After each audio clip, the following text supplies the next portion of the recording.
Hinds Feet on High Places by Hannah Hurnard, Chapter 3, Flight in the Night. For hours, poor Much Afraid lay sleepless on her bed, too bruised in mind and body to rest in one position, but tossing and turning wearily from side to side until long after midnight. Somewhere at the back of her mind was a dreadful uneasiness, as though there was something she ought to remember, but was unable to do so. When at last she fell asleep, this thought still haunted her. She woke suddenly an hour or two later, her mind intensely alert, conscious of an agonizing pain such as she had never known before. The thorn in her heart was throbbing and aching in a manner she could scarcely bear. It was as though the pain was hammering out something, which at first she was still too confused to be able to understand. Then all of a sudden, in a terrible flash, it became clear to her, and she found herself whispering over and over again, "The shepherd came and called me as he promised, but I didn't go to him or give any answer.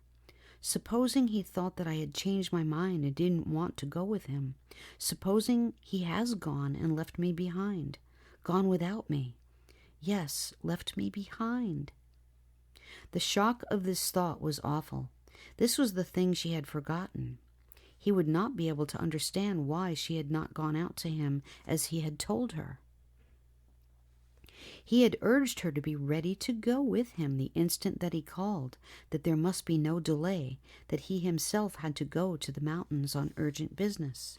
She had not been able to go even to the trysting place as usual that evening. Of course, he would think that she was afraid. Perhaps he was gone already and alone.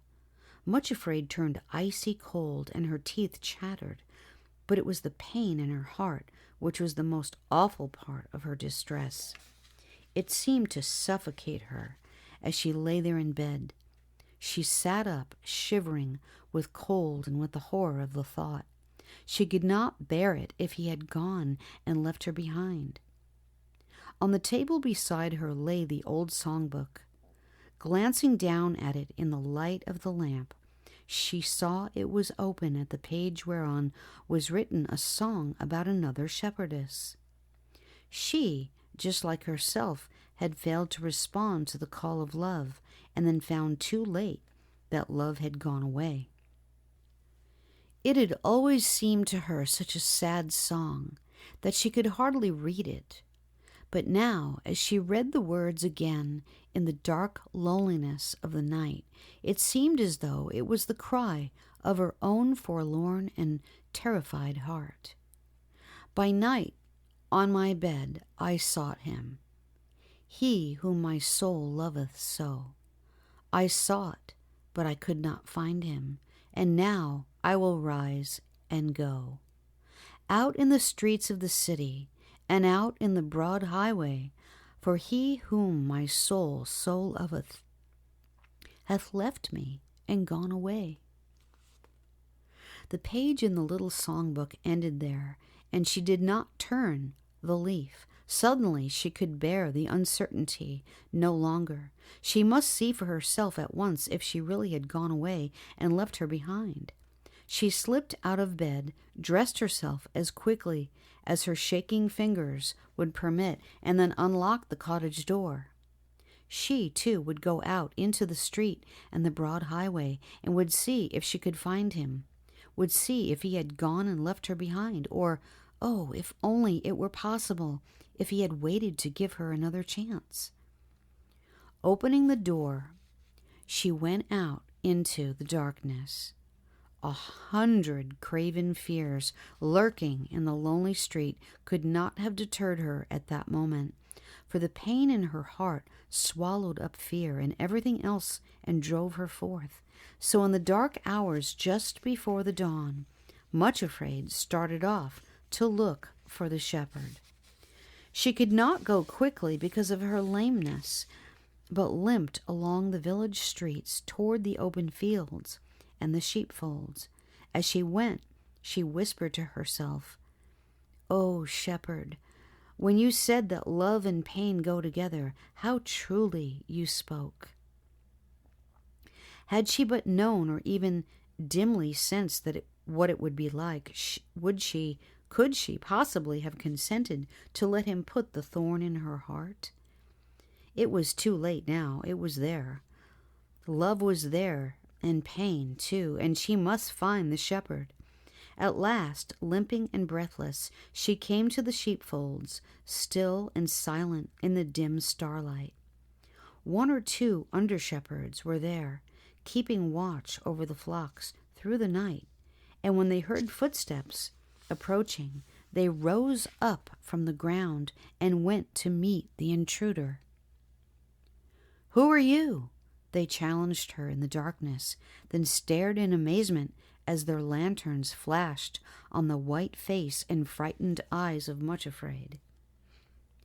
"Is the chief shepherd here?" she gasped, as she leaned against the wall of the sheepfold, panting and trying to recover her breath. "No," said the watchman, staring at her curiously. "He left the flocks in our charge this night and gave his orders. He said that he had to make a journey to the mountains, as he often does, and did not say when he would be back." Much Afraid could not speak. She moaned and pressed her hands to her heart, feeling as though it would break. What could she do now? He was gone. He had thought that she did not want to go, and had not waited for her. Then, aching with despair, as she leaned tremblingly against the wall of the fold, she remembered the shepherd's face and the loving kindness of the look with which he had invited her to accompany him to the mountains. It came to her mind that he who understood her so well, who knew all about her fears and had compassion on her, would not leave until he was quite sure that she really meant to refuse to go with him. She lifted her eyes, looked across the valley toward the eastern mountains and the high places. A faint streak of light was appearing in the east, and she knew that soon the sun would rise. Suddenly she remembered the last verse of the sad song which she had read, the last verse on the page which she had not waited to turn over. It came whispering into her mind just as a little bird began to sing in one of the bushes beside her. "And then in the dawn I saw him, he whom my heart loveth so. I found him, held him, and told him I never could let him go." Cantabile 3, 1-5. Much Afraid ceased trembling and said to herself, "I will go to the trysting place and see if he is waiting for me there." With scarcely a word to the watchman, she turned and hurried southward over the field where Craven Fear had met her toward the sheep pool. Almost forgetting that she was lame, she sped toward the distant trees which fringed the pool. Just as the sky turned red above the mountains, the joyous babbling sound of cascading water reached her ears, and as she hurried forward, Much Afraid suddenly found a cascade of song pouring forth from her own heart. He was there, standing by the pool, looking toward her with the light of the sunrise shining on his face.